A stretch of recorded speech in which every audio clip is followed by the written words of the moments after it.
politics.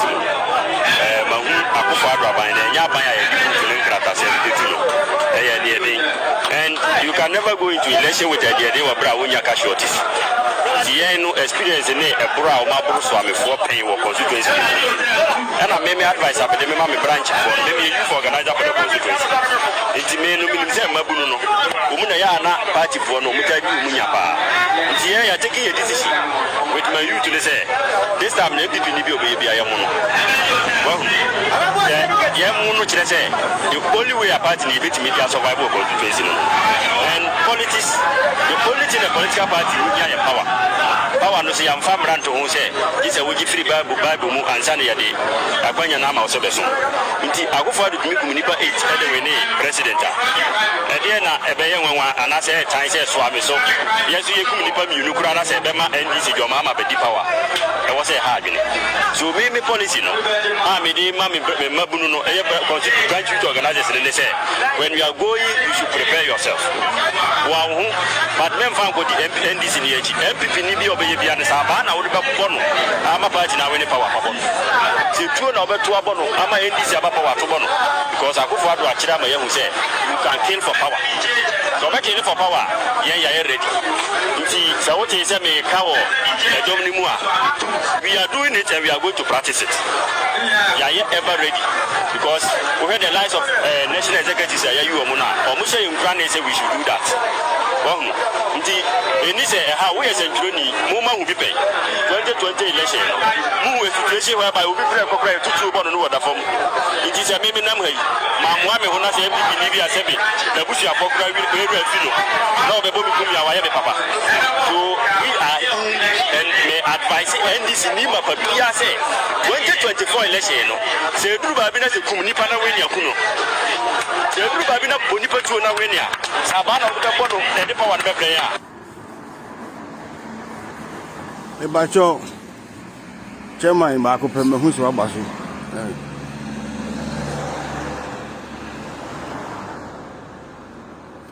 Chairman say, what you mean, car? Say, what you sound on Bibiaka, my who's a Rabasu, Chairman. My mentor say, Bibia, okay. Say, what you mean, Kansua? Say, on Tim and Can, woman who not, but who cry my fast. My menu was some penny page, you know. Not for uncle.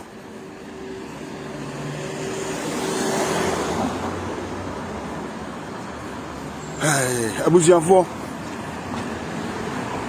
a DNA sign. Oh, fine. Now, we shall why idea. Say, me boy, them boy now to be behind a back. Come on, may I say. Abuja for I am me, I say. Me time na me be kasa ne kitu about 20 minutes but e jai nam mu no omo nkasa e be se obi a okasa wan na ntimo munya worried kakra kitu obi nsa se mo mati mi nsa mo bi mo na chairman se bibia the sound na ye na ka kwa ho na me na ntimo fa ne sa ba ye nwie ye be sa ye video ntu de mo nyam abotre anopa me da sorry na me se anopa wie me sorry na me ko he social media me ko he video me say white. You know what I'm saying? I mean, you know what I'm saying? Here, the catch say NDC is the most evil, the most dangerous, and the most useless party ever in the world. Yeah, I'm from Temas. The most evil party. I say, yeah, me be too for wake up. I say, I mean, a fresh expose them so. Yeah, me be punish you, Mako. Say, what's your boy we are now? Here, be my old. Me buy a ma won me ba kwa Julius eso we mu se wo bunu do bunu kuno hwebe ma pa ya bia wo digina ho a ono se na ya na ya umadwin se Ghana nyina no ye mema ya na ya umadwin se sebi no omu de omu no mu from ho se omu ye mema na MPP ni be ma bi eni se ya no mu refi omu ho se efie biara mense wo se ya no mu refi omu ho se say Jimmy no Jimmy no. Yen ne nim nyansa ntim ya trans di na so mo de ba ye betima ya de sensa. Ya no mo nim nyansa Jimmy say emra wo man no nti no. Sometimes no wo ye bibia na wo de oni atofo no su nyansa. Omo nkai wi na.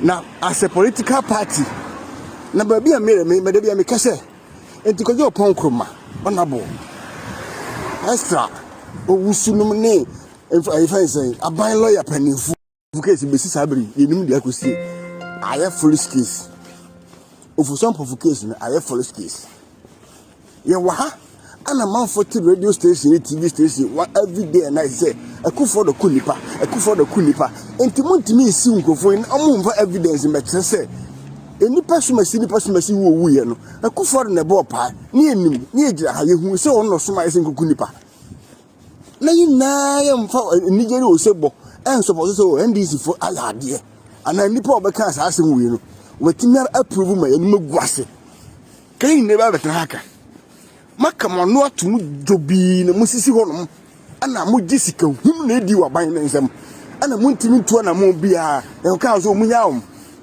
mahu say message o nam every day say message we e da di clear say nipa e to ba o mu nyina no o mu ne kuom so te ya so ka say we de mo kɔ no mo nko atake NDC ni bia na mo atake MPP for ntia no mo adwe o mo de ba ne say ye ba be atake o be kunkum mo ni kom wi a ni ade ahode afatumi ana mo ba ne nyame apane se o no otu o so ka na o mo amu ho mo no masa kunkum o mo ho no mo wi a no ma shift blame no to the MPP government.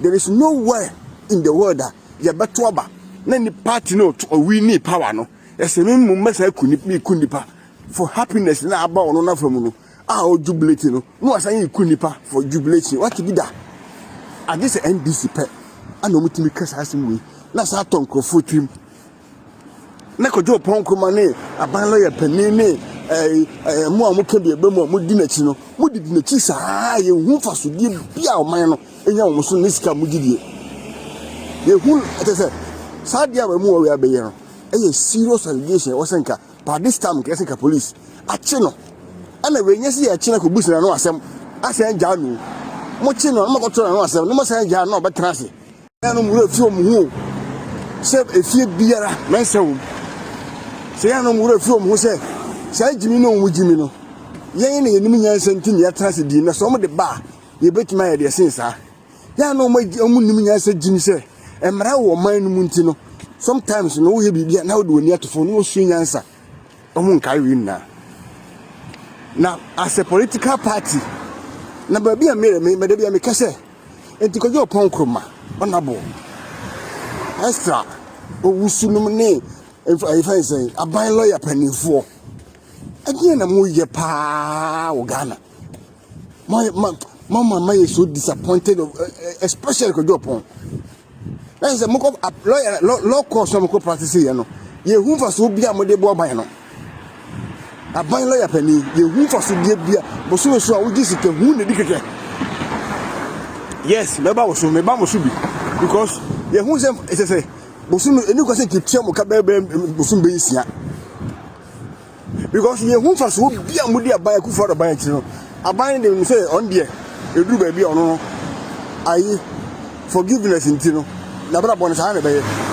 obia ye na no ja no but mo ka na ho as lawyers ma content as a law na mo nim Ghana mra na nye ndo ba ko na ka o edipa be bre Ghana kwa kwase bi say friend of yawo say ku for the kunipa Kevin Taylor Frema ene obia bie na no a radio stations na manfa betra say okunipa nwotwe ene de ba power na mote ho say show mu saa muntimi fa munsi wo bia enfo bia nkodi na ma no just a minute impo just 1 second nanka ye na comment